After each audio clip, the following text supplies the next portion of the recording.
Bonjour à toutes, bonjour à tous, bienvenue pour ce moment en présence du Seigneur. La grâce et la paix nous sont données de la part de Dieu notre Père et de Jésus-Christ notre Sauveur. Le Seigneur nous appelle, le Seigneur nous rassemble, le Seigneur nous unit. Il est présent parmi nous. Amen. Et je vous invite à le chanter avec le premier cantique, le 47-12, pour ceux qui ont pris des recueils. Il faut qu'en Dieu l'on se confie. Et je vous propose de vous lever pour le chanter.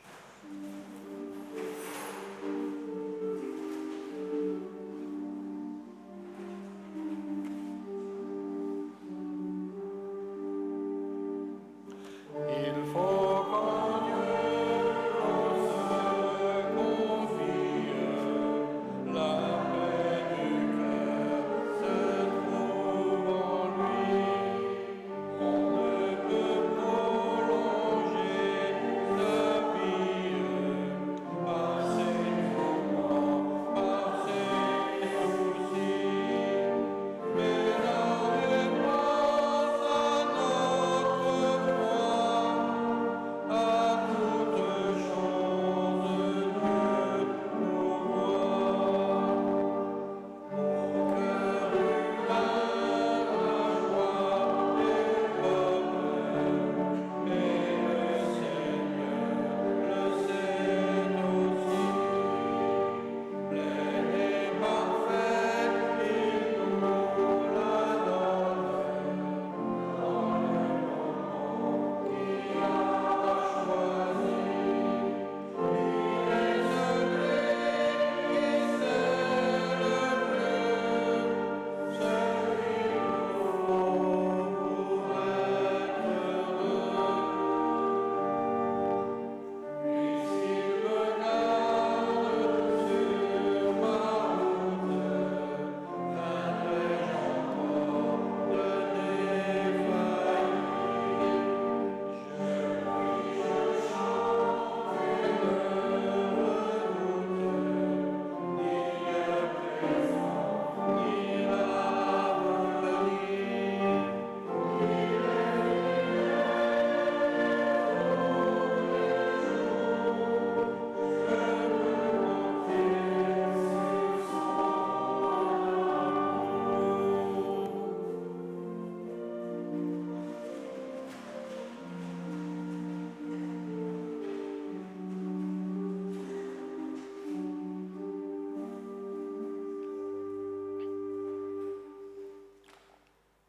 Nous voici rassemblés pour ce temps de culte.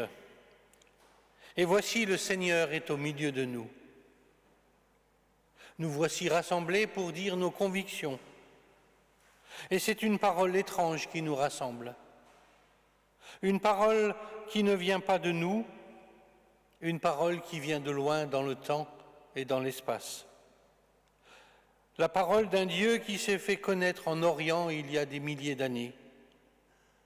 Une parole discernée, balbutiée, transmise, mêlée aux mots, à l'histoire et à la culture d'un petit peuple, pour se mêler aux mots, à l'histoire et à la culture de chaque peuple de la terre. Une parole qui se mêle aux mots et à l'histoire de chacun de nous. Nous voici à la découverte de cette parole, comme à la découverte des autres, en route avec nous. Et je vous invite à chanter le premier répond. Nous chanterons tous les répons dans le psaume 25, « À toi, mon Dieu, mon cœur monte ».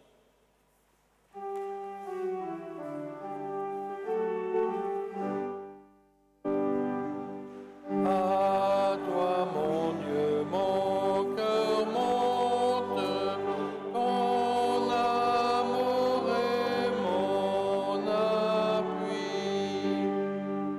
Serais-je couvert de honte au gré de mes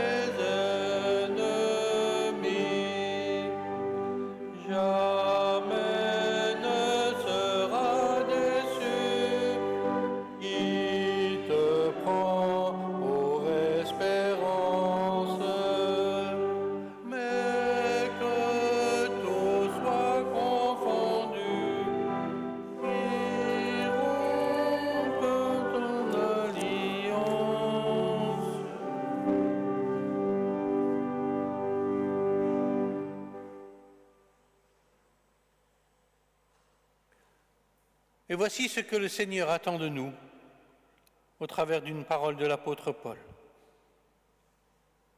Vous avez été appelés à être libres. Seulement ne faites pas de cette liberté un prétexte pour vivre selon les désirs de votre propre nature. Au contraire, laissez-vous guider par l'amour pour vous mettre au service les uns des autres, car toute la loi se résume dans ce seul commandement. Aime ton prochain comme toi-même. Montre-moi, Seigneur, la route.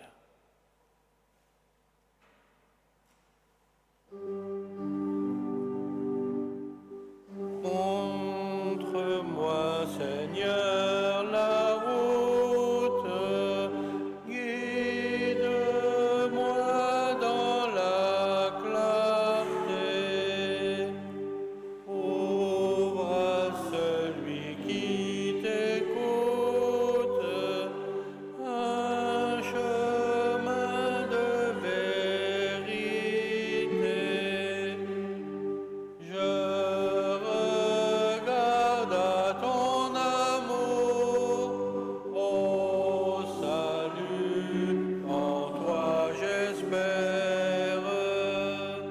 Je le verrai chaque jour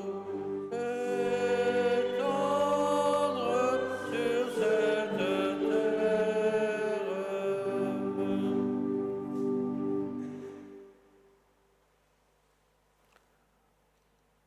Tournons-nous vers le Seigneur et prions. Seigneur, depuis les temps anciens, à travers les pages de la Bible, tu fais retentir une parole claire pour nous délivrer de nos illusions, des idoles que nous nous créons, de notre égoïsme, de notre orgueil, de tout ce qui nous sépare de toi et des autres. Pardonne-nous lorsque nous n'écoutons pas ta parole, lorsque nous ne la vivons pas, lorsque nous l'enfermons dans nos habitudes au lieu de la laisser nous interpeller et nous transformer. Seigneur, depuis les temps anciens, à travers les pages de la Bible, tu fais retentir une parole claire pour nous pardonner. Que ton pardon nous atteigne au plus secret de nous-mêmes, qu'il nous rende vivants et disponibles pour toi et pour les autres, nos sœurs et nos frères. Amen. Mon Dieu, dans ta grâce immense qui dure éternellement. Mon Dieu, dans ta grâce immense qui dure éternellement,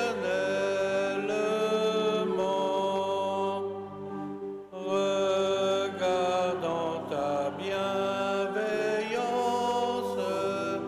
et pardonne à ton enfant, mais loin de ton souvenir les péchés de ma jeunesse.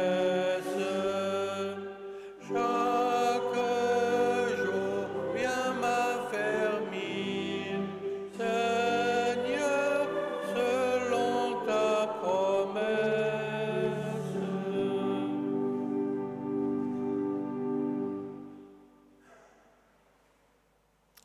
Cette parole, depuis le fond des âges, nous dit que Dieu est amour. Il entend la confession de notre cœur.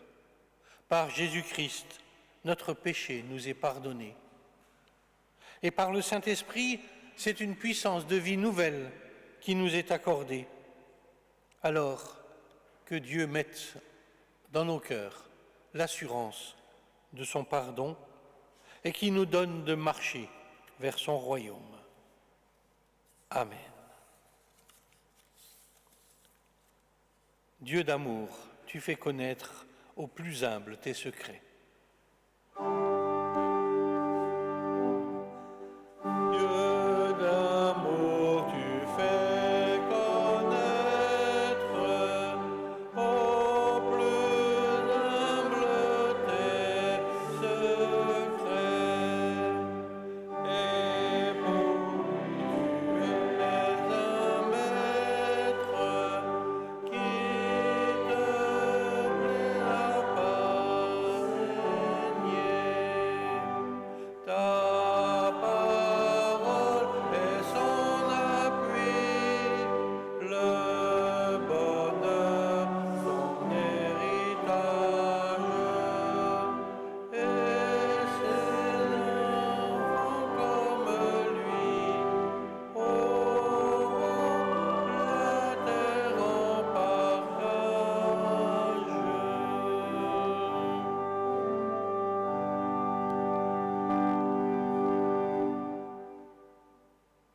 Assurés de l'amour et du pardon de Dieu, nous pouvons exprimer notre foi, et je vous invite à le faire en chantant « Je crois en Dieu le Créateur » le 61-81, et je vous propose de vous lever pour le chanter.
Je vous invite à prier avant de nous mettre à l'écoute des Écritures. Père, ta parole est pour nous ferment du royaume et germe d'espérance. Que par ton esprit nous la recevions avec simplicité et avec joie. Que cette parole nous fasse porter les fruits que tu attends. Nous te le demandons au nom de Jésus-Christ, notre Seigneur. Amen.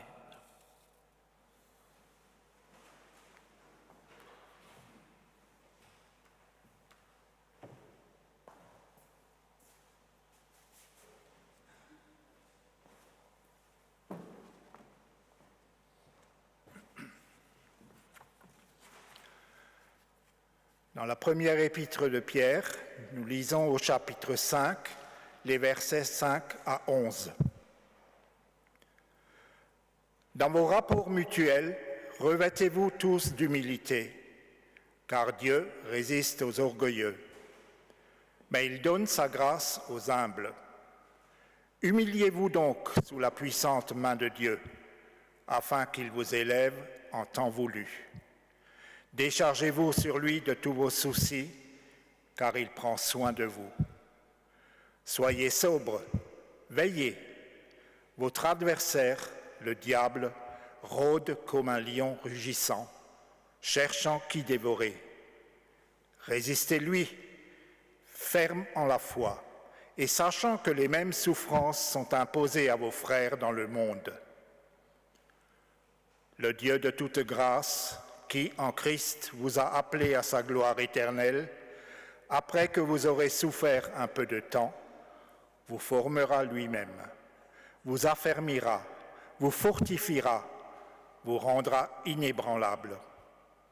À lui la puissance au siècle des siècles. Amen.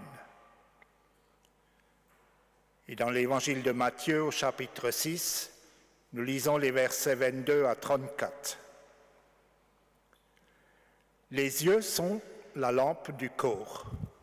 Si tes yeux sont en bon état, tout ton corps est éclairé. Mais si tes yeux sont malades, tout ton corps est dans l'obscurité. Si donc la lumière qui est en toi n'est qu'obscurité, comme cette obscurité sera noire. Personne ne peut servir deux maîtres. Ou bien il haïra le premier et aimera le second, ou bien il s'attachera au premier et méprisera le second. Vous ne pouvez pas servir à la fois Dieu et l'argent. Voilà pourquoi je vous dis, ne vous inquiétez pas au sujet de la nourriture et de la boisson dont vous avez besoin pour vivre, ou au sujet des vêtements dont vous avez besoin pour votre corps. La vie est plus importante que la nourriture et le corps plus important que les vêtements, n'est-ce pas? Regardez les oiseaux. Ils ne sèment ni ne moissonnent. Ils n'amassent pas de récolte dans les greniers. Mais votre Père, qui est au ciel, les nourrit. Ne valez-vous pas beaucoup plus que les oiseaux? Qui d'entre vous parvient à prolonger un peu la durée de sa vie par le souci qu'il se fait? Et pourquoi vous inquiétez-vous au sujet des vêtements? Observez comment poussent les fleurs des champs. Elles ne travaillent pas, elles ne se font pas de vêtements. Pourtant, je vous le dis, même Salomon, avec toute sa richesse, n'a pas eu de vêtements aussi beaux qu'une seule de ses fleurs. Dieu habille ainsi l'herbe des champs, qui est là aujourd'hui et qui demain sera jetée au feu. Alors, ne vous habillera-t-il pas à bien plus forte raison vous-même? Comme votre confiance en lui est faible. Ne vous inquiétez donc pas en disant « Qu'allons-nous manger? Qu'allons-nous boire? Qu'allons-nous mettre pour nous habiller ?» Ce sont les païens qui recherchent sans arrêt tout cela. Mais votre Père qui est au ciel sait que vous en avez besoin. Préoccupez-vous d'abord du royaume de Dieu et de la vie juste qu'il demande, et Dieu vous accordera aussi tout le reste. Ne vous inquiétez donc pas du lendemain. Le lendemain se souciera de lui-même. À chaque jour suffit sa peine.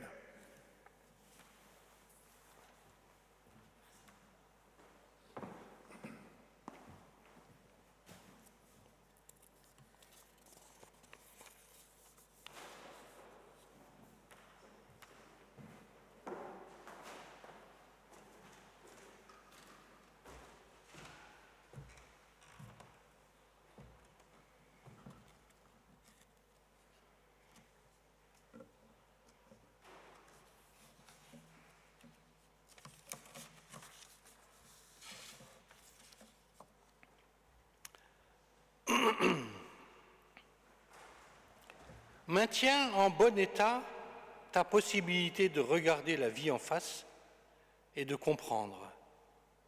Sinon, tu seras dans un tombeau Ne capitalise pas, l'argent détruit tout, vole et se fait voler. Cherche plutôt les vraies richesses d'humanité. En tout cas, ne poursuis pas à la fois l'argent et l'action juste. Tu deviendrais schizophrène. Ne faites pas du boire et du manger, si vous le pouvez, le centre de votre existence. La vraie vie, c'est autre chose. Les oiseaux ne capitalisent pas et pourtant, ils ne meurent pas de faim. Les iris sont vêtus de façon plus splendide que les rois. Ne recevez-vous pas, vous aussi, ce qui est indispensable à la vie? À quoi bon en être obsédé, comme si c'était l'essentiel? N'est-ce pas ceux dont la vie est vide qui s'attachent à la gastronomie et à l'habillement? Cherchez d'abord la réalisation du grand projet, la libération et l'humanisation du monde, et tout le reste vous sera donné en plus. Ne craignez pas l'avenir, il aura soin de lui-même. Contentez-vous des difficultés d'aujourd'hui. Ce texte que je viens de vous lire, après la lecture de l'Évangile, est une actualisation, maintenant ça commence à dater un peu, fait par Roger Parmentier, il y a pas mal d'années maintenant. L'ensemble des textes que vous avez entendus ce jour, cet ensemble nous invite à la confiance. Est-ce que cela signifie que nous n'avons pas confiance? Ou que le monde qui nous entoure pourrait nous faire vaciller et faire vaciller cette confiance? Il me semble que l'Évangile de ce matin, comme souvent d'ailleurs, nous propose de regarder là où nous plaçons nos priorités. Et pour regarder, pour s'orienter, pour choisir, pour trouver son chemin, il est bon d'être éclairé. Jésus nous invite à tourner notre regard vers Dieu pour être maintenus dans la lumière. J'aime beaucoup donc la manière dont Roger Parmentier avait transcrit cela. Maintiens en bon état ta possibilité de regarder la vie en face et de comprendre. Sinon, tu seras dans un tombeau. Regarder la vie en face et comprendre.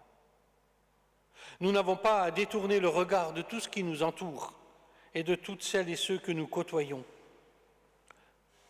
Nous avons à essayer de comprendre ce qui s'y passe. S'attacher à Dieu et aux autres, se mettre au service de Dieu et des autres, c'est ce que nous propose Jésus dans les versets suivants. Nous sommes là aussi placés devant nos priorités. Quels sont nos choix de vie? Et nous avons à lire et à recevoir ce texte, chacune, chacun pour soi-même.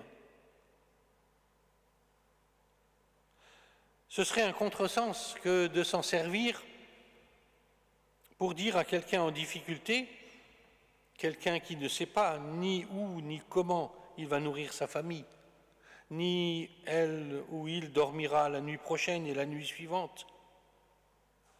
Oui, ce serait un contresens de citer à cette personne ce verset en lui disant d'avoir confiance en Dieu et de ne pas s'inquiéter.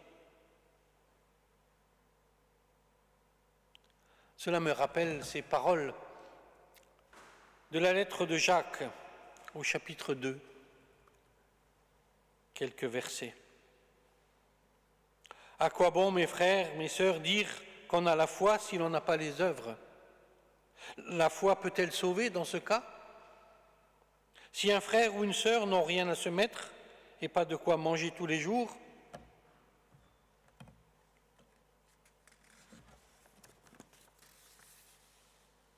et que l'un de vous leur dise « Allez en paix, mettez-vous au chaud et bon appétit », sans que vous leur donniez de quoi subsister, alors à quoi bon? De même, la foi qui n'aurait pas d'œuvre est tout à fait morte. Le texte de Matthieu ce matin ne peut pas et ne doit pas nous servir à nous dédouaner de notre engagement chrétien dans la société. Un engagement pour plus de justice, un engagement contre la pauvreté, pour que chacun puisse avoir un toit pour abriter sa famille, pour que chaque enfant ait de quoi se nourrir, se vêtir, une école pour apprendre et grandir en paix. Jésus invite à un retournement des choix de vie. Ne vous préoccupez, vous vous préoccupez trop de vous-même, de votre pain et de vos habits. Prenez le souci des autres afin que la justice de Dieu soit manifestée. Jésus nous demande d'être les ouvriers, les artisans de la justice de Dieu. Mais pourquoi ? Parce que la justice de Dieu, c'est l'autre, et toujours l'autre. C'est le regard bienveillant que je porte sur lui ou elle. C'est le pain que je partage avec elle ou avec lui. C'est le toit que je propose. C'est le combat pour ses droits que je mène, avec elle ou sans lui. Chercher la justice de Dieu, c'est lever les yeux et regarder autour de soi. C'est tendre l'oreille et entendre les plaintes. C'est ouvrir les mains et ne pas retenir et donner. C'est mettre ses chaussures et marcher avec les autres. La justice de Dieu est une affaire de relation, avec Dieu d'abord. C'est lui qui montre le chemin, qui éclaire, qui oriente. Et avec les autres ensuite. Parce que les autres sont mes sœurs, mes frères, tous enfants de Dieu.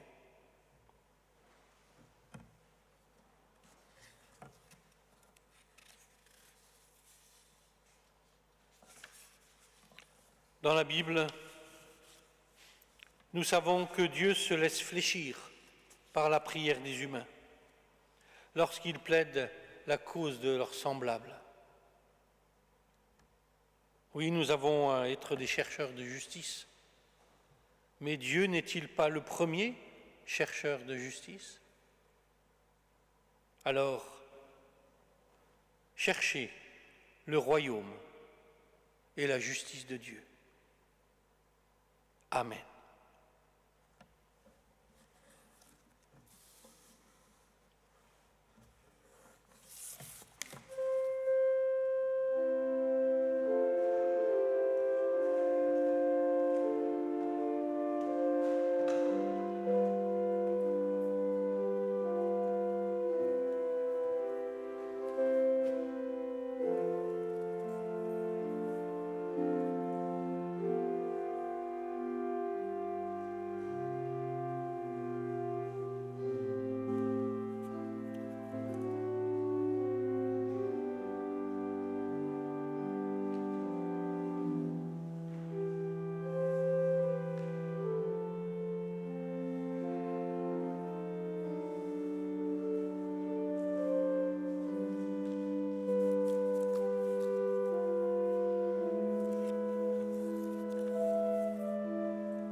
Et en toute logique liturgique, je vous invite à chanter « Cherchez d'abord le royaume de Dieu », le 1409.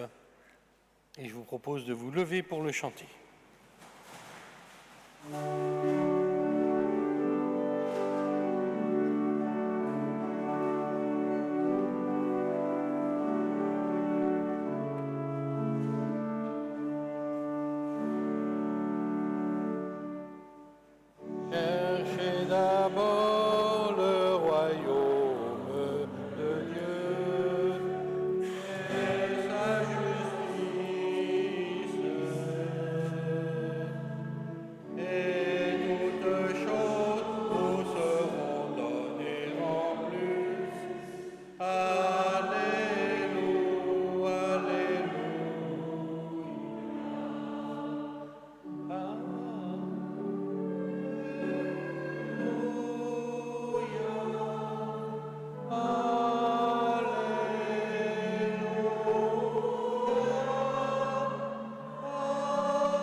C'est maintenant le moment des annonces.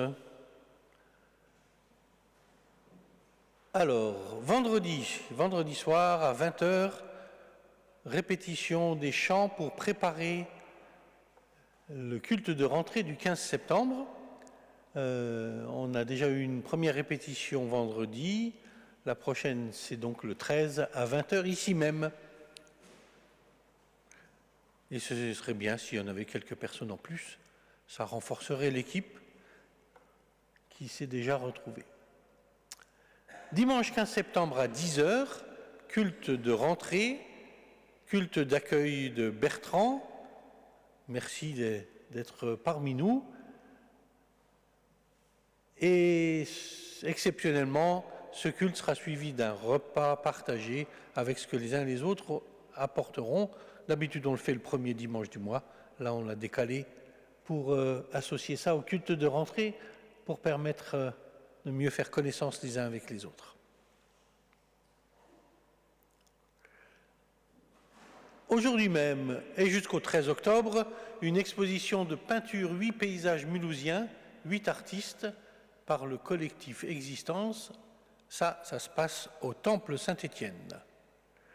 Et aujourd'hui même, à 17h, un concert Élégance du piano viennois avec des œuvres de Schubert-Haydn par Emmanuel Stéphane au piano. Vous trouverez des tracts sur la table à la sortie.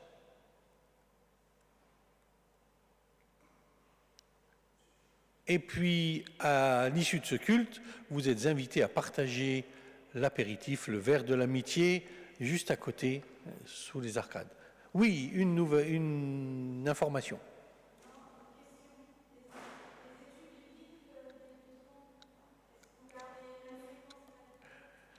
Alors, les études bibliques, pour cela, c'est Bertrand qui a été nommé référent des études bibliques, donc ça c'est déjà important à savoir. L'étude biblique de Terre Nouvelle est maintenue puisque c'est un groupe œcuménique et donc difficile d'imposer quelque chose à un groupe dont les membres ne font pas partie tous de notre communauté.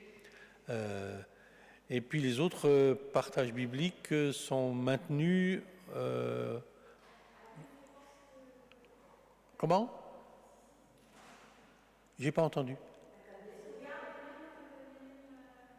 Oui, la prochaine étude biblique, c'est jeudi 12, j'ai oublié de le mettre dans les annonces, à Terre Nouvelle, ce sera jeudi 12, sur le prophète Osée.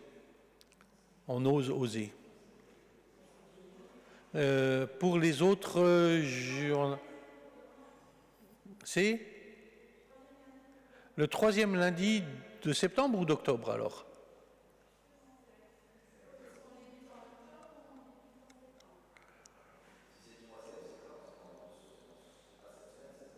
Ouais.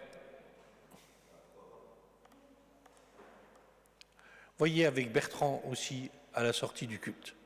Merci beaucoup et excusez-nous de ce manque d'information.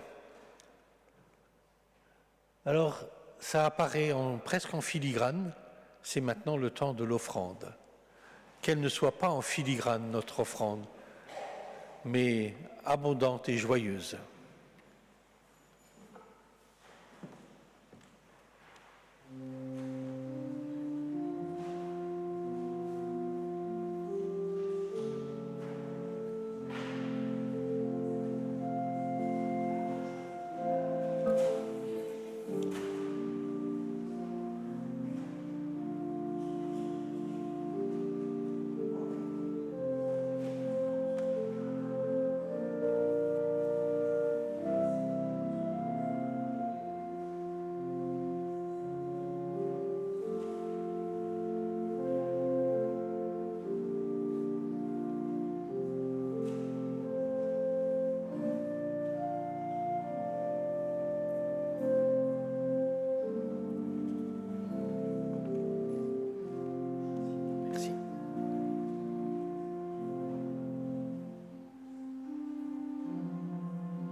Père, accepte notre offrande joyeuse, celle de notre argent, celle de notre travail, l'offrande du temps nécessaire à l'écoute.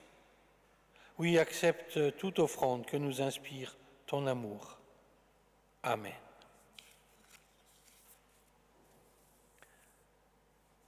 Et je vous invite à entrer dans la prière d'intercession. Seigneur, tu nous appelles à te rencontrer en toute personne. Accorde-nous le courage de nous ouvrir aux autres, d'aimer celles et ceux que tu nous confies, comme toi tu nous aimes. Seigneur, nous te prions. Nous te prions pour que nous reconnaissions ta présence en chacun et que nous soyons attentifs aux plus faibles autour de nous et parmi nous. Seigneur, nous te prions pour que nous trouvions le courage de revenir sur nos pas lorsque nous avons manqué l'occasion d'une rencontre. Oui, Seigneur, nous te prions pour que dans le quotidien de notre monde, nous soyons signes de l'amour que tu nous offres en ton Fils. Seigneur, nous te prions pour ceux qui souffrent, quelle que soit l'origine de leur souffrance, ici autour de nous et au loin dans le monde. Que ton amour les porte et les accompagne. Seigneur, nous te prions. Nous te prions dans le silence et nous te confions ce qui nous tient particulièrement à cœur.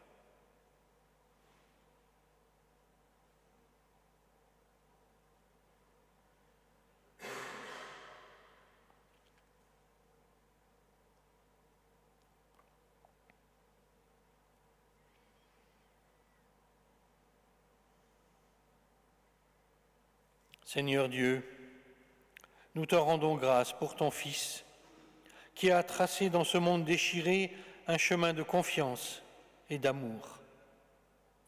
Béni sois-tu pour les siècles des siècles. Et ensemble, nous réunissons toutes nos demandes, tous nos souhaits, toutes nos prières, en te disant d'un même cœur et d'une même voix, Notre Père qui es aux cieux, que ton nom soit sanctifié, que ton règne vienne, que ta volonté soit faite sur la terre comme au ciel. Donne-nous aujourd'hui notre pain de ce jour. Pardonne-nous nos offenses, comme nous pardonnons aussi à ceux qui nous ont offensés. Ne nous laisse pas entrer en tentation, mais délivre-nous du mal. Car c'est à toi qu'appartiennent le règne, la puissance et la gloire pour les siècles des siècles. Amen.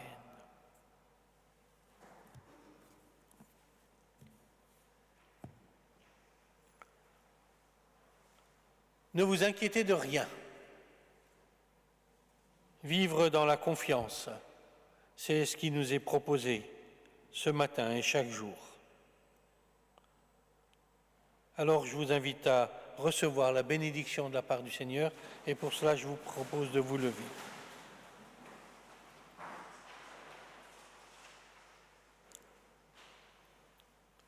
Que l'amour de Dieu, que la parole de Jésus-Christ et que la paix du Saint-Esprit nous accompagnent sur les chemins où nous allons marcher aujourd'hui et chaque jour.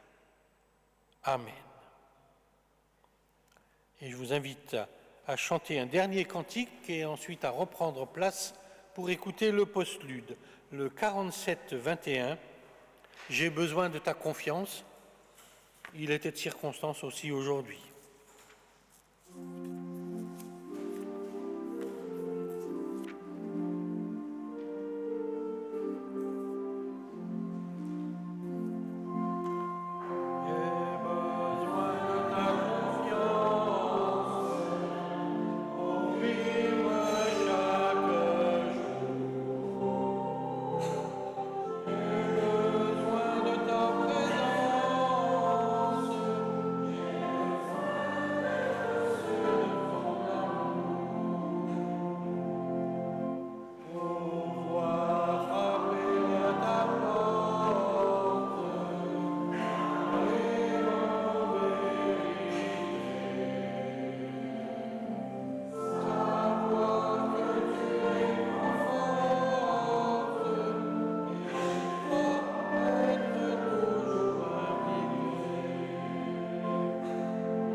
et un bon dimanche.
Bienvenue à l'apéritif. Merci à tous ceux qui ont participé à la préparation de ce culte.